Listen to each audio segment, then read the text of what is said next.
Découverte. Et l'invité de l'actu ce matin, c'est vous, Martin Blachier. Bonjour. Bonjour. Merci d'être dans ce studio ce matin. Vous êtes médecin de santé publique, épidémiologiste. On vous connaît bien depuis le début de la crise. Et la raison pour laquelle j'ai voulu vous entendre ce matin, c'est qu'on n'y comprend plus rien, pardon, mais franchement, on nous a dit tester, tester, tester. On nous a dit tester, tracer, isoler. Maintenant, on nous dit ne vous faites pas tester parce que ça ne sert à rien. Et en même temps, quand vous écoutez l'ancien Premier ministre Édouard Philippe, qui ce week-end parlait dans le journal du dimanche, lui il dit au contraire, c'est formidable, faites-vous tester, mais ce sera au Havre, puisque sa ville est pilote dans le testing massif. Alors, on se fait tester, oui ou non ? Moi, je pense qu'il y a eu une exagération de ce phénomène des fêtes de fin d'année. Je pense que c'est pas ça qui est vraiment important dans l'histoire de l'épidémie. Ce qui est important, c'est le rythme qu'on trouve au jour le jour pour essayer de contrôler et de stabiliser cette épidémie. Je suis pas extrêmement inquiet par le phénomène de fêtes de fin d'année. On nous a dit que Thanksgiving avait fait exploser l'épidémie aux États-Unis, au Canada. Moi, c'est pas ce que je vois dans les courbes. Donc, je pense qu'il faut faire attention. Après, des plans de dépistage massifs, je suis plutôt sur la ligne Véran, qui est de dire pendant une semaine avant les fêtes, évitez de voir trop de copains pour éviter d'infecter vos grands-parents. Mais ces campagnes de dépistage massif, je pense qu'il y a une part d'agitation, il y a une part pour montrer qu'on fait quelque chose. Je ne suis pas persuadé que ce soit essentiel. Sauf que, pardon, mais on est un peu échaudé, forcément. Il y a quand même une époque où on nous disait ne mettez pas de masque, ça sert à rien. Et puis on s'est rendu compte a posteriori que c'était tout simplement parce qu'on n'avait pas assez de masques. Donc quand on nous dit aujourd'hui ne vous faites pas tester, ça ne sert à rien, forcément on a tendance à se dire est-ce que c'est pas simplement parce qu'on n'a pas les moyens de nous faire tester ? Je ne crois pas qu'on dise ne testez pas, ça sert à rien. Je pense qu'on dit les tests sont loin d'être parfaits, surtout les tests antigéniques. Donc si vous êtes négatif, ça ne veut pas dire que vous ne portez pas le virus. Donc faites quand même attention. C'est sûr que si on capte des chaînes de contamination en plus par rapport à ce qu'on trouve, on sera content.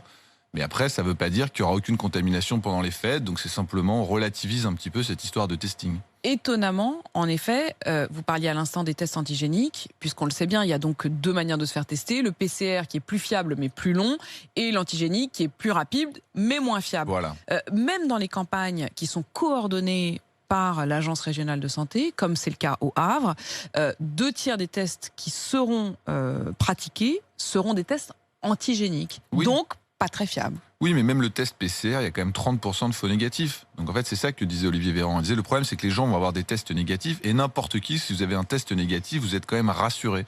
Donc vous allez faire moins attention. C'est ce fameux totem d'immunité. Voilà, exactement. Donc je pense qu'il a raison. Je pense qu'il faut continuer de faire attention. Je pense qu'il faut continuer de faire des tests pour essayer d'identifier les quelques chaînes de contamination qu'on a. Après, ces méga campagnes de dépistage avant les fêtes, je pense que c'est pas nécessaire forcément. Martin Blachier, vous relativisez l'impact des fêtes.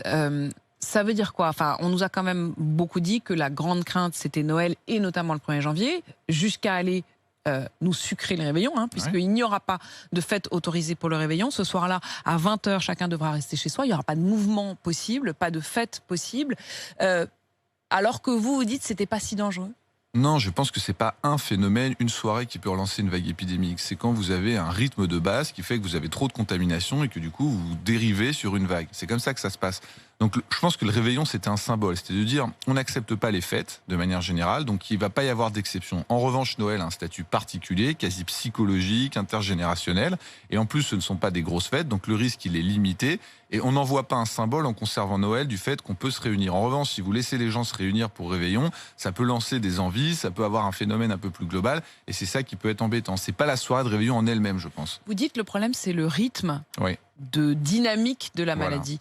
Comment vous expliquez le fait qu'on n'arrive pas à passer sous la barre des 10 000 ? Des 10 000 nouveaux tests positifs par jour ? Parce que là, aujourd'hui, on n'est plus sur un rythme où on descend. On est sur un rythme stable. Pourquoi ? Parce qu'en fait, cette vague de déconfinement a fait que les gens ont repris un peu leur vie normale dans la sphère professionnelle. On voit très bien, ceux qui prennent la route de temps en temps se rendent compte que depuis 3 semaines, c'est le jour et la nuit. On n'avait personne sur les routes. Aujourd'hui, on a des embouteillages le matin qu'on est sur le périphérique. Bon, j'habite à Paris, donc je parle du périphérique. Le métro est blindé. Donc oui, les gens se retournent au travail. Je ne pense pas dans les grandes entreprises, parce que je pense qu'ils ont des normes. Ils font 1 jour de présence au bureau par semaine. Mais dans les petites boîtes, je pense que tout le monde est reparti travailler.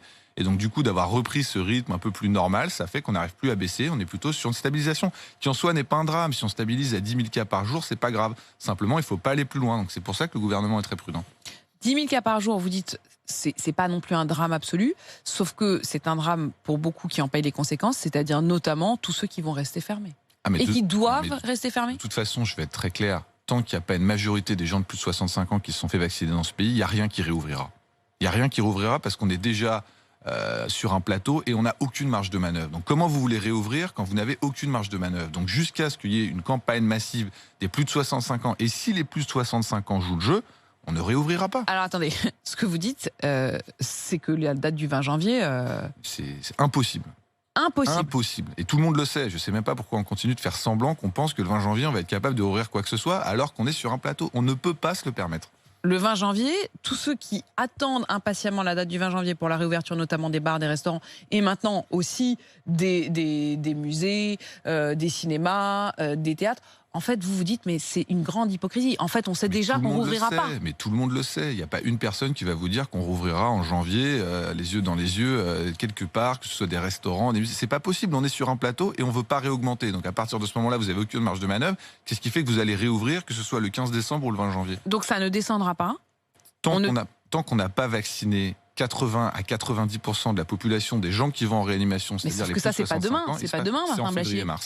C'est en février-mars. Et ensuite, le temps que ça soit fait, puisqu'il y a une deuxième injection au bout de 20 jours, ça veut dire qu'en réalité, si je suis votre raisonnement, restaurants et bars ne rouvriront qu'en avril. Sauf si on accepte une troisième vague. Ou alors on se dit, on laisse pendant un mois les bars et restaurants ouverts, et puis on accepte la troisième vague, on se reconfine derrière. Donc c'est les deux stratégies. Mais je ne pense pas que c'est ça qu'ils vont choisir, parce que je ne pense pas qu'ils vont saturer exprès les services de réanimation, et je ne pense pas qu'ils arriveront à l'assumer par rapport aux soignants, donc ils ne pourront pas rouvrir. Martin Blachier, est-ce que cette vaccination, si elle est aussi cruciale, au-delà de 65 ans, elle doit être obligatoire?